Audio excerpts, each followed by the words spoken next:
E aí, tudo certo? Nesse vídeo eu vou dar continuidade na parte do PicoCTF, né? Essa é a parte 2. Eu resolvi mais alguns aqui, acho que uns 8, 10, se eu não me engano. E tem alguns conhecimentos interessantes. Vou passar um a um ali pra gente conseguir ter um resumo do que foi feito. Alguns são fáceis de explicar, outros envolvem mais coisas, mas eu dou um resumo geral do que foi, o que eu trabalhei para chegar no resultado final dele, beleza? Eu tinha parado nesse Nice Netcat, que era o de 15 pontos aqui, né? Você vai vendo que vai diminuindo a quantidade de pessoas que fazem, né? Tipo, vai ficando cada vez menos, é engraçado de ver. E aqui a gente tem o static ain't always noise.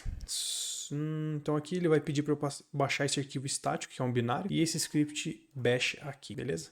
Basicamente ele vai trazer para mim esse arquivo bash, que ele vai rodar ali a função objdump e o strings dentro desse comando que eu tenho ali. E a partir desse comando eu vou conseguir trabalhar com o resultado, tá? Então ele é basicamente isso.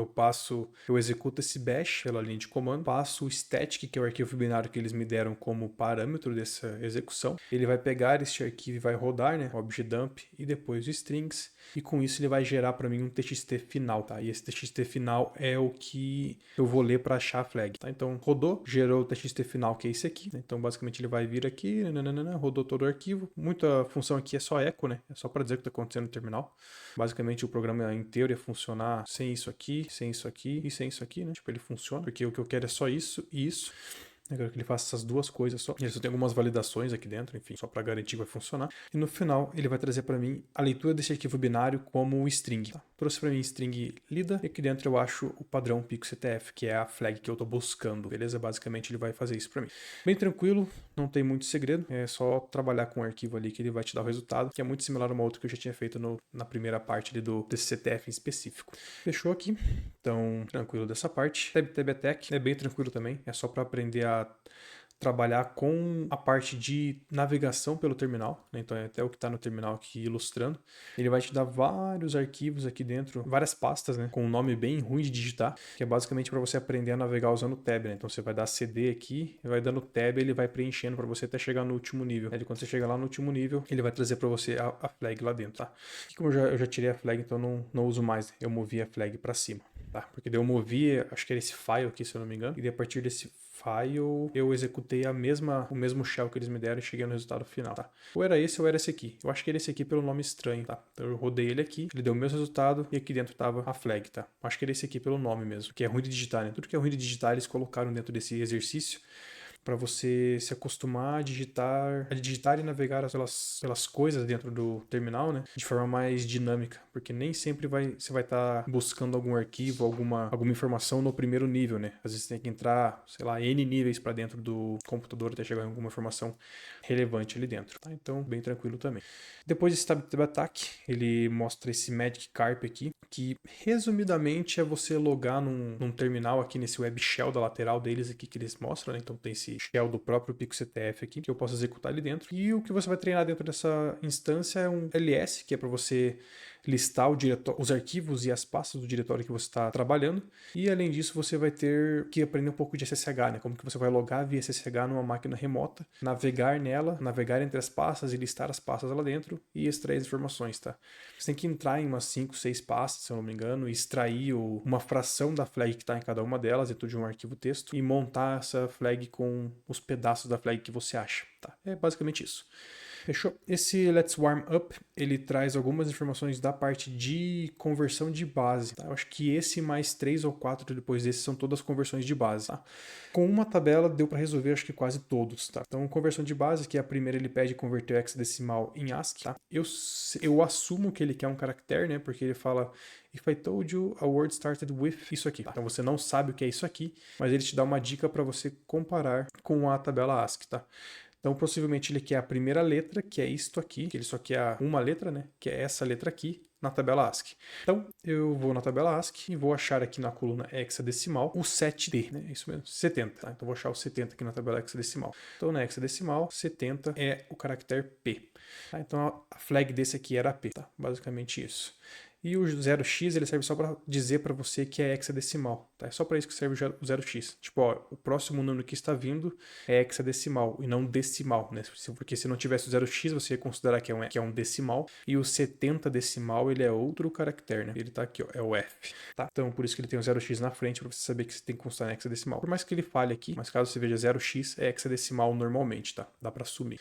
Beleza, o Armed Up, ok, é a mesma estrutura, né? Só que agora ele quer da base 16, que é hexadecimal, tá? Então a gente tem base 16, que é hexadecimal, mas também tem o 0x, que dá para assumir que é hexadecimal aqui dentro. E ele quer converter para decimal. Então, mesma coisa, 3D, deixa eu dar um Ctrl F, é mais fácil. 3D, 61 na base decimal, tá? Só uma comparação de tabela, tá? Não tem segredo. Decimal, binário, hexadecimal. Hexadecimal 3D, base decimal, 61. Fechou? Aqui a resposta era pico 61, basicamente. To warm é a mesma, tá na mesma lógica ainda. Deixa eu ver se ele tá abrindo. Beleza. Mesma lógica, só que agora é 42, base 10, né? Para binário, que é a base 2. Mesma lógica, tá? 42, aqui, né? Então é base 10 para base 2. Então a resposta é essa sequência binária aqui. Então foi basicamente um D par ali na tabela, tá? Não tem muito segredo depois que você descobre a tabela ASCII, né? Então, até você descobrir e ver as bases, como que elas funcionam ali. E a diferença de uma para outra, né? Como que ela vai ser interpretada, demora um pouquinho, mas depois que pega é bem tranquilo. É uma tabela de comparação, né? Isso para isso, basicamente. O WhatsApp Netcat, ele é bem similar a um outro de Netcat que tinha aqui. A única coisa que eu fiz foi rodar o NC, apontando para esse domínio que eles me passam, para a porta específica, e já trouxe a flag. Não sei ainda o que eles queriam que aprendesse com esse exercício de Netcat em específico. Eu sei que o Netcat é uma ferramenta bem utilizada, que ela faz toda a parte de interceptar requisição, ver a parte de portas, retornar, né, coisas de portas específicas, né? Não necessariamente interceptar, mas tipo ver o que tem naquela porta, né, tipo dar uma olhada lá naquela porta do que está acontecendo, mas não treinei nada de Netcat aqui, eu só executei mesmo o comando e ele trouxe a flag. Strings it, mesma coisa do outro, tá? Então eu só usei aquele arquivo de shell, de bash, que eles me deram nesse aqui no static. Eu só rodei exatamente esse bash nesse arquivo aqui e ele deu a resposta, tá? Enfim, não sei se era para entender como usar arquivo, alguma coisa assim, mas esse foi bem simples também. E aqui ele continua ainda com alguns de base. Nesse caso aqui ele estava um pouquinho mais escondido, não estava tão claro que nem os outros, tá? O que eu fiz aqui? Esse padrão de coisas aqui, né, de letras e aleatórias aqui dentro, parece muito base 64, que é uma forma de criptografia. Tá? Por parecer muito, eu assumi que era, fui num conversor, joguei esse texto, ele descriptografou, digamos assim, né, o texto, e eu peguei a resposta, tá? Mas eu assumi que era porque eu já tinha visto base 64, tá?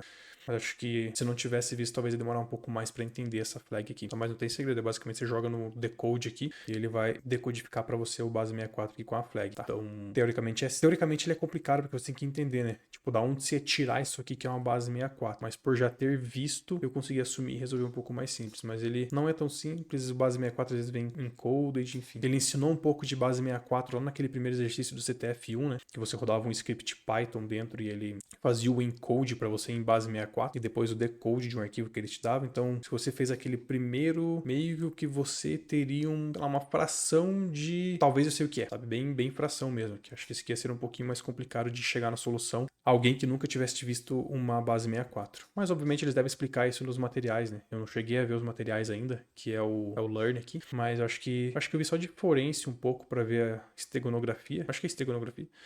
Que eu tava confuso com algumas coisas, mas é bem tranquilo nessa parte também. E o first grep é bem tranquilo também, tá? Ele é basicamente, ele pede para você ler a informação de um arquivo que tem muito texto. Deixa eu ver aqui, eu acho que é... Deixa eu ver se não é o file. Eu acho que, se eu não me engano, é esse file aqui. Então ele pede para você ler esse file e tentar achar a flag lá dentro, tá?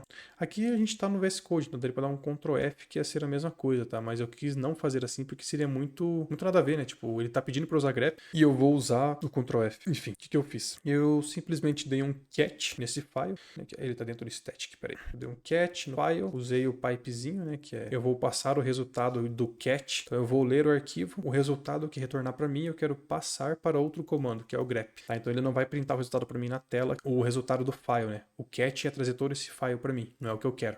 Eu quero só a flag. Então eu vou usar o cat para dar uma lida ali, digamos assim, no arquivo. Vou pegar o resultado deste comando que foi executado aqui, vou passar para o grep. Então é como se eu passasse um parâmetro aqui para o grep, né? Então todo o resultado que deu aqui do cat file, passe para o grep. Se eu desse só o cat file assim, né? Ele ia trazer todo o arquivo aqui para mim. Não é o que eu quero, né? Eu quero só a flag. Então se eu torcer aqui e passar o pipe, ele vai falar, ó, pegue todo esse resultado que acabou de printar no terminal ali, não printe no terminal e passe para esse outro comando E o grep ele vai fazer com que eu busque alguma coisa específica dentro do arquivo, tá? Ele tem várias flags para trabalhar e tudo mais. O grep é tipo uma mega busca ali dentro. E eu quero achar o padrão da flag, né? Que é o pico CTF. E dou um enter, tá? Então o que ele fez? Ele entrou dentro de todo esse resultado que trouxe aqui do file e o grep buscou por esse padrão aqui. E ele achou para mim, tanto que ele deixa highlight aqui só o que ele achou. Então ele achou isso aqui e parou aqui. Beleza? É a mesma coisa que um Ctrl F aqui, né?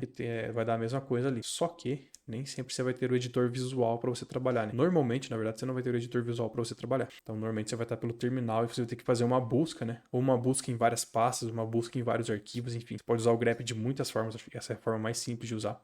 E você vai ter que começar a se acostumar a trabalhar com ele para conseguir buscar coisas, né? Então, até agora eles ensinaram a navegar entre as coisas, instalar as coisas, achar arquivos, navegar entre arquivos, executar bash script, né? O shell script ali que eles passam pra gente conseguir executar. E a partir disso, trabalhar com os resultados do que você acha ou do que você executa, tá? Então, foi isso que eu entendi dessas flags até agora, beleza? Então, nessa quantidade de flags eu fui até este aqui. Tá? Eu parei nesse aqui porque ele começou a trabalhar com Python. E daí, como eu vi que ia ter várias de Python aqui depois, eu parei porque, vou fechar esse vídeo aqui com o shell, né? Com shell e bash, e grep e tudo mais. Parte de basic que tinha ali dentro também, de encode. Para daí começar depois um só de Python específico ali dentro, ok? Então, desse CTF foi basicamente isso, né? Deu mais alguns pontos ali, tá? Com 670, mas tem uma galera de CTF para fazer aqui ainda. E eu vou dando continuidade nisso aí, tá? Acho que nesse de Shell dá para ter um vídeo específico para isso, para conseguir aprofundar um pouco mais e entender o que é o Shell ali dentro do Unix, principalmente. Beleza? Valeu, qualquer coisa é só mandar nos comentários aí.